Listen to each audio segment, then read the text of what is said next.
Hello, everybody. It's Terry, May 7th, 2025. It's hump day. I had a prompt last night on a text string with my colleagues, Ed and Kristen, who work with me on the space at the heart of a wise practice, which is my professional clinical space. And he sent this text to us, and I want to read that and talk about partnership trauma, choosing our partners, childbirth. That's the topic. It's going to be a short 5 minutes. All right, people, here we go. The text says, on another note, I just read Gabor's Myth of Normal, chapter 11, page 146. He is the de facto current man on trauma. He's the dude. He's the real deal. What choice do I have? Childbirth in a medicalized culture. Ugh, I was gutted when I read it, and what women have gone through, continue to go through, with the trauma of having their voice and choice taken away around childbirth. Yes, prenatal classes for emotional health too, because they have them for physical health, right? For birthing. And I took it for my first child, Sammy, way back when. Ray's answer, Ray is Gabor Mate's wife. Ray's answer to Gabor about having community and culture to support bearing a child, those to ask how she was feeling emotionally, and more importantly to say to the father, are you aware that you are hurting your baby? We just do not know nor understand this sense at all. What touched me about this chapter was it got me to thinking how we as partners come together, that we marry our mother or our father. I feel that I know now that we do indeed, and it comes through our own traumas that seek such a person, the best and most beautiful in them, that attracts us. And the worst and most traumatizing that wants us to run and flee or fight them will become elucidated.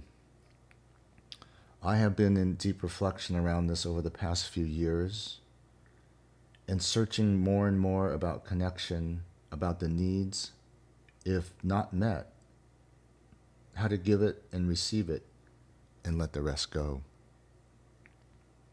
In my family and in my old structure of friends, harder there because, like birth, we grew together over decades, if not a lifetime. And there is the history. It's deep and entrenched.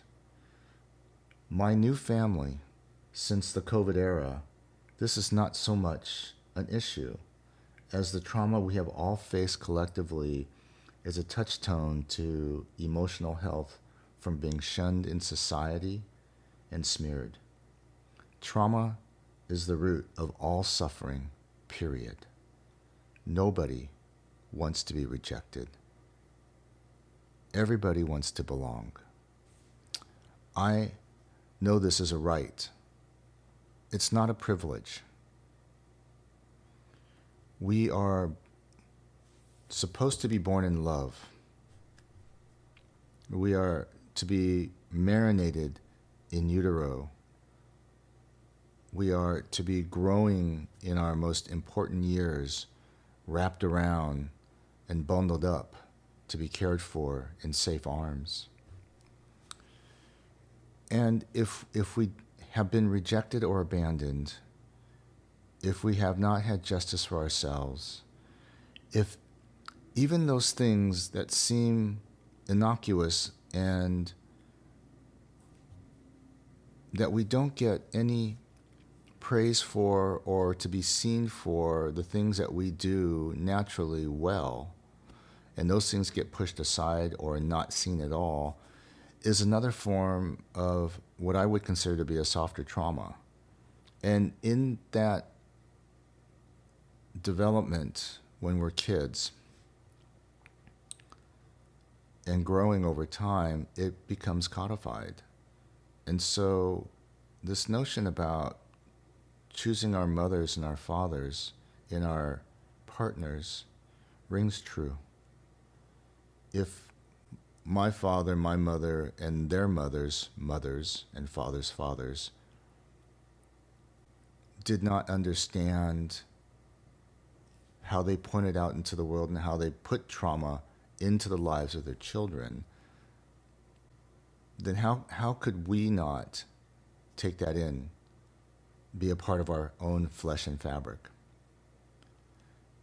It is the reckoning and recognizing that that is so, and that really awareness begins our process of repatterning, uneducating, unschooling ourselves, unindoctrinating our lives into the ways that we were socialized to make belief of this world that we live in. And it's no easy task, people. Kristen and Ed and I, have watched our patients mercilessly struggle. And we too, the three of us have known each other, for 25, 26 years, more, quarter of a century.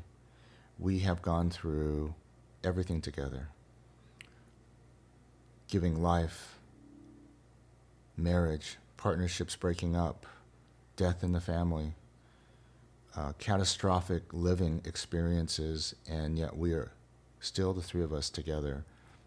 How that happens is a quantum question, but yet I feel very strongly that it comes from this notion about wanting to be engaged, to listen to the other person, willingness, and love. Compassion, gratitude, and forgiveness are also a part of that recipe for any friendship of depth. So that's my notions about trauma and partnerships. I'm curious, to what you think about this, and place your comments below, and let's have a conversation and go from there, okay? All right, people. What the world needs is love. Simply. Let's give it. All right, folks. Blessings and namaste to you. Signing off.